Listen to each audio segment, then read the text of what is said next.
What if I told you that that incessant voice in your head isn't you? It may seem strange at first. After all, ever since we can remember, we have lived with a constant stream of thoughts, judgments, comparisons, insecurities, fears, and repetitions. This voice comments on everything we do, criticizes our decisions, and tries to predict what others will think of us. But what if this voice is not your essence, but something learned, something conditioned? In this video, you will understand why your mental dialogue, no matter how convincing it may seem, may just be a mask, a reflection of what Jung called the persona, or perhaps a desperate cry from your ego trying to maintain control. But your true self, that one is much more silent, present, and authentic. You will discover how to free yourself from identifying with that voice, and for the first time, perhaps hear what is behind it, yourself. And before we begin this journey, take the opportunity to check if you are subscribed to the channel. This helps me to continue producing in-depth content like this and ensures that you don't miss the next reflections. Now, let's take the first step towards the silence that reveals who you really are. What is self-talk? Have you ever noticed how the mind never stops talking?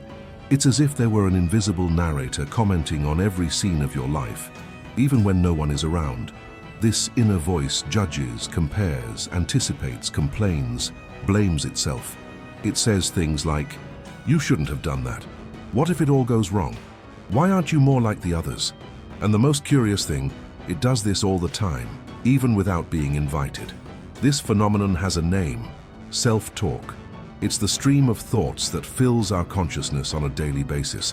Sometimes it feels helpful, like when it helps us plan or reflect. But more often than not, it just pulls us into a spiral of rumination, fear, and self-judgment. The mental dialogue is actually a construct. It is formed by memories, social expectations, unresolved traumas, family beliefs, and repeated experiences. And yet, most of us never question what it says.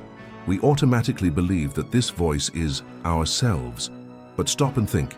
If you can hear that voice, that who are you then? This is the whole point. The fact that we can observe our own thoughts already reveals something important. You are not what you think. There is a subtle gap between thought and the observer of thought.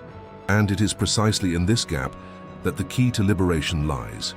Carl Jung understood this profoundly. For him, most of our thoughts do not emerge from our true selves, but rather from socially shaped parts of our psyche. Our internal dialogue often reflects only the masks we have learned to wear in order to survive in the world. And this starts early.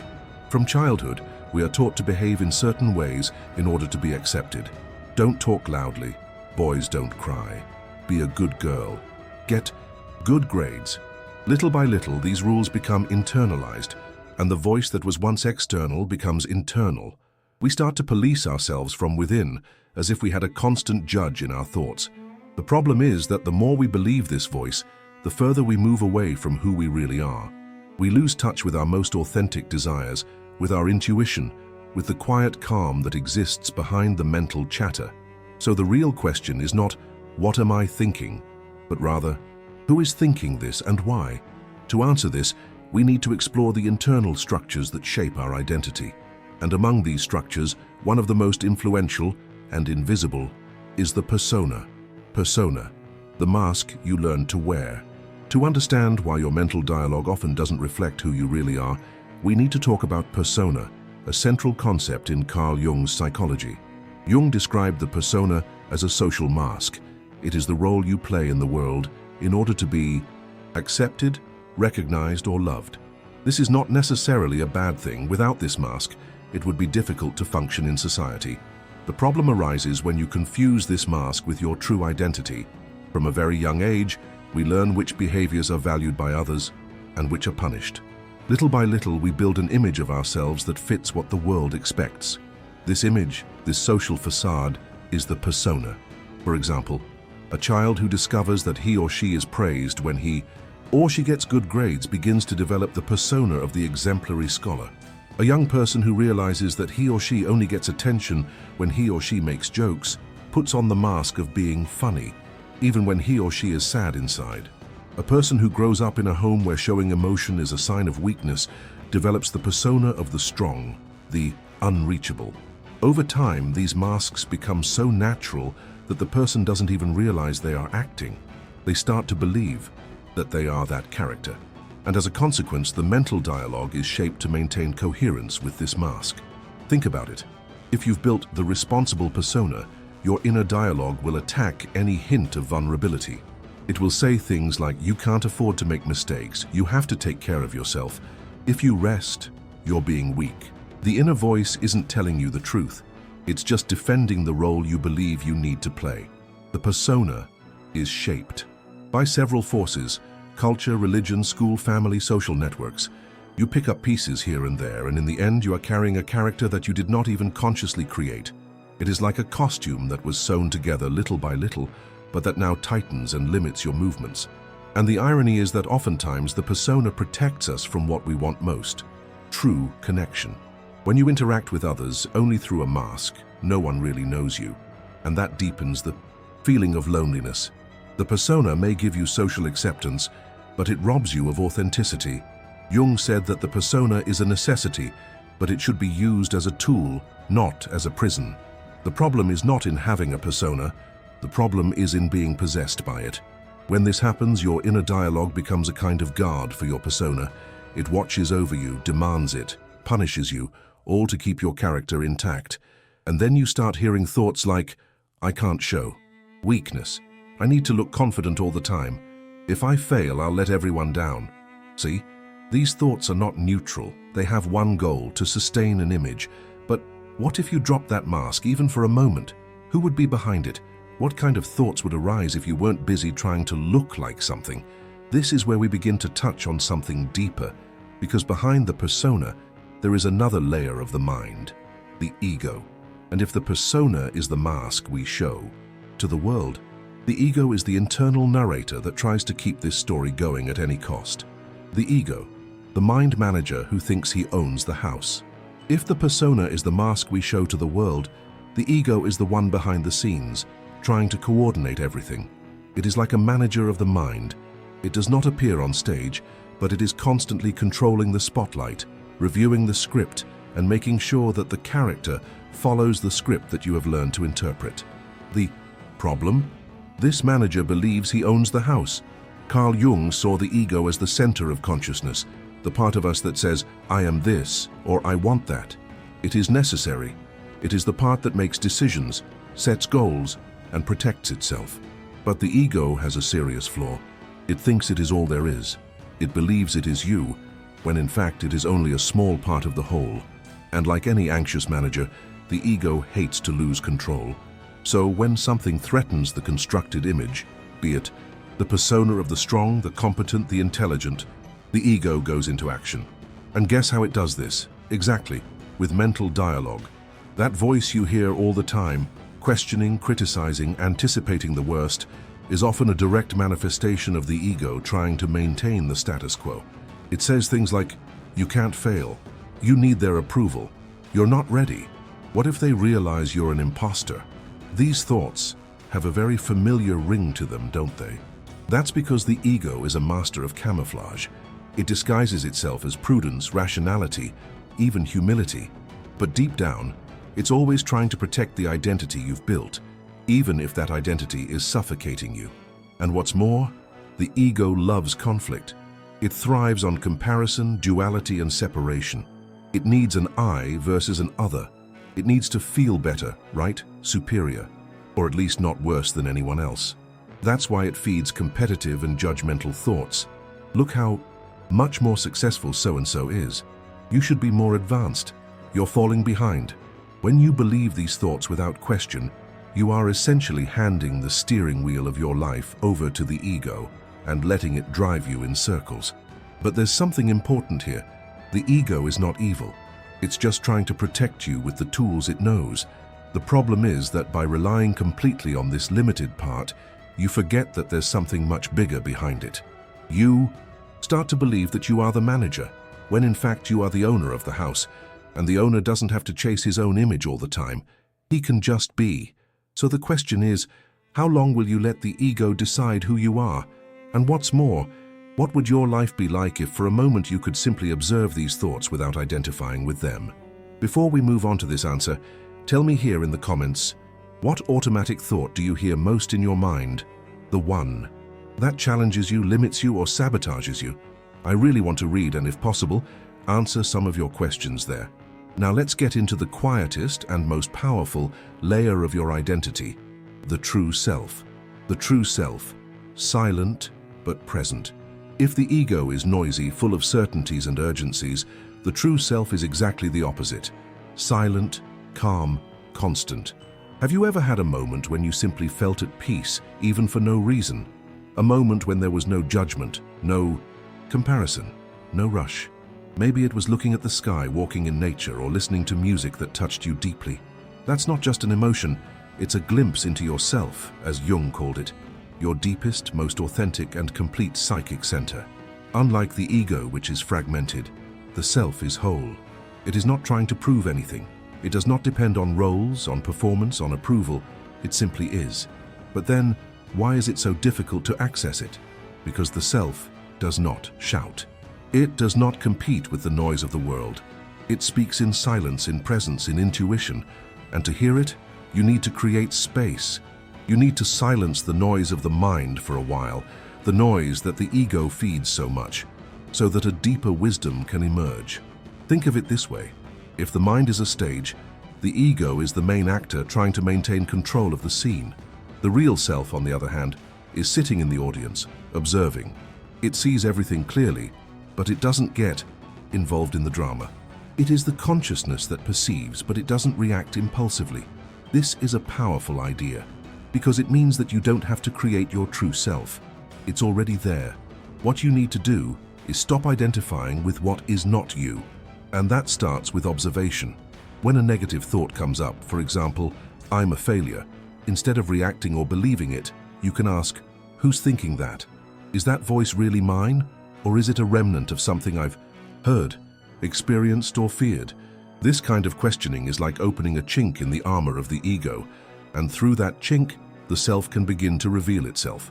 Of course, it's not something that happens overnight. Sometimes the first step is just to notice. Notice when your mind races, when your inner voice criticizes, when you're acting to support an image. Notice and choose not to go on autopilot. You can also cultivate this connection with your true self through practices that slow down your mind and increase your presence. Meditation, even for a few minutes, contact with nature, intentional silence, free, uncensored writing, creative acts that put you in a state of flow. In these moments, you are not trying to be someone, you just are. And being effortlessly is one of the greatest forms of freedom. The self, unlike the ego, does not want control. It wants integration. It wants you to live more authentically, aligned with your values, with your inner rhythm, with the truth that pulses behind the words. Jung said that the process of individuation, that is, the path towards the true self, involves recognizing, integrating, and even honoring the masks and mechanisms of the ego, but without getting lost in them. It's like waking up in a dream. You don't have to fight with what you were dreaming about. You just understand that there is something beyond, something more lucid and real, and from that moment on, everything changes. But how can we do this in our daily lives? How can we get out of the identification with the ego and with mental dialogue and live more from the silent center? This is exactly what we will explore in the next chapter. How to free yourself from identification with mental dialogue. Living from your true self requires one essential step: stopping identifying with everything your mind tells you. That's the whole point. You don't have to silence your mind. That's nearly impossible. But you can change your relationship with it. Instead of reacting to every thought, you learn to observe. Instead of believing every narrative, you learn to question. The first key to this transformation is simple but powerful: creating distance between yourself and the mental content. Imagine that your thoughts are like clouds passing across the sky. Some are dark, some are light, some repeat themselves, but none of them are the sky. The sky is you, the vast, silent awareness that perceives everything. This metaphor is more than poetic. It's practical. Every time you notice a thought without engaging with it, you weaken the cycle of automatic identification. For example, you notice yourself thinking, "I am a failure." Instead of agreeing or resisting, You simply observe, look, a thought about failure. Where did it come from? Is it really true? Is it useful now? This small moment of awareness creates space, and where there is space, there is freedom. The second important tool is reflective writing, also known as journaling. Writing down what's on your mind without censorship helps you externalize and organize your mental chaos. By putting your thoughts on paper, you see them more clearly. They no longer seem absolute. You start to notice patterns, repetitive fears, old demands, voices that aren't yours. Try writing like this. What am I thinking right now? Does this voice remind me of someone? What would my true self respond to this? Another powerful practice is the use of probing. Questions. One of the best known comes from Byron Katie. Is that true? Are you absolutely certain that that is true? How do you feel when you believe that thought? Who would you be without it? These questions don't cancel out the thought, but they do dismantle the identification with it. Often, just by pausing and investigating, the weight of the narrative falls away by itself. It's also helpful to label your thoughts. It may seem silly, but it can be very helpful. When an anxious thought comes up, say to yourself, this is anxiety. When it's an inner critic, acknowledge it. This is my critic speaking. This labeling transforms the thought into something that you notice, rather than something that defines you. And here comes another key: consistency. It's not about having a sudden awakening and living in absolute peace for the rest of your life. It's about remembering every day that you can choose where you place your attention, that you can notice the thought, take a deep breath and come back to center. You can't control your mind, but you can stop obeying it blindly. In fact, Jung himself said that real freedom arises when you integrate the contents of the unconscious mind. And this begins with conscious observation of what is going on inside you. It's important to understand that this process is gradual. Sometimes you'll notice the thought only after you've already fallen into the trap. That's okay. Over time, you'll start to notice it during, and then before it even fully manifests. This is training, and like all training, it requires patience. If you work out, you know that muscles don't grow on the first day, but they respond to constant stimulation. It's the same with your mind. Every time you observe instead of reacting, it's as if you're strengthening your presence muscle. And the stronger this muscle, the more you can stay centered in the self and not captured by the ego or the persona. By living like this, you discover something that transforms everything. You can have thoughts without being the thoughts. You can feel fear without being the fear. You can listen to the inner critic without obeying it. That's where freedom begins. That's where peace reveals itself, not because the mind has stopped, but because you have stopped getting lost in it. And it is precisely this silent freedom that begins to shape a new way of living, a lighter, more authentic, more real way. But what happens when you start living from this place? What concrete changes does this bring to your daily life? That's what we're going to talk about now. The benefits of living beyond the mind. When you begin to live beyond the mind, something remarkable happens. The external world remains the same, but your internal experience is completely transformed. Thoughts still arise, challenges still appear, but the way you deal with all of this changes. What once crushed you now just passes you by. What was once a drama becomes a given. And what once made you hide now invites you to grow. The first benefit is reduced anxiety. Much of anxiety stems from identifying with future thoughts, scenarios that haven't even happened yet. When you stop automatically believing these thoughts, your anxiety lessens. You start to breathe better, sleep better, and respond instead of react. Another effect is improved mental clarity. Without the constant interference of the ego and persona, you begin to listen more clearly to your intuition. Your decisions become more aligned with who you really are, rather than who you think you should be. You also notice a natural increase in authenticity. This doesn't mean you'll say everything you think or act without filtering. It means your actions start to come from within and no longer from fear, obligation, or comparison. You stop living roles and start living truths. This authenticity also strengthens your relationships. When you live less identified with your masks, you can see beyond the masks of others. More empathy, more real listening, more presence emerges.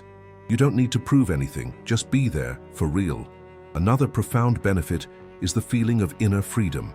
You can be stuck in a problem, a difficult job, or a heavy routine, but still feel light inside, because your mind is no longer against you. It is no longer a prison, but a tool. And when the mind becomes an ally, everything becomes more fluid. And there is another game that is hard to put into words: the connection to something bigger. You feel like you are part of something larger, a flow of life that goes beyond your personal story. This sense of quiet belonging brings peace, it brings humility, it brings meaning. It is important to remember, all of this does not happen because you have solved all of life's problems, but because you have changed the basis from which you live. You have stopped inhabiting the noise of your mind and have begun to inhabit the space between thoughts, your real center.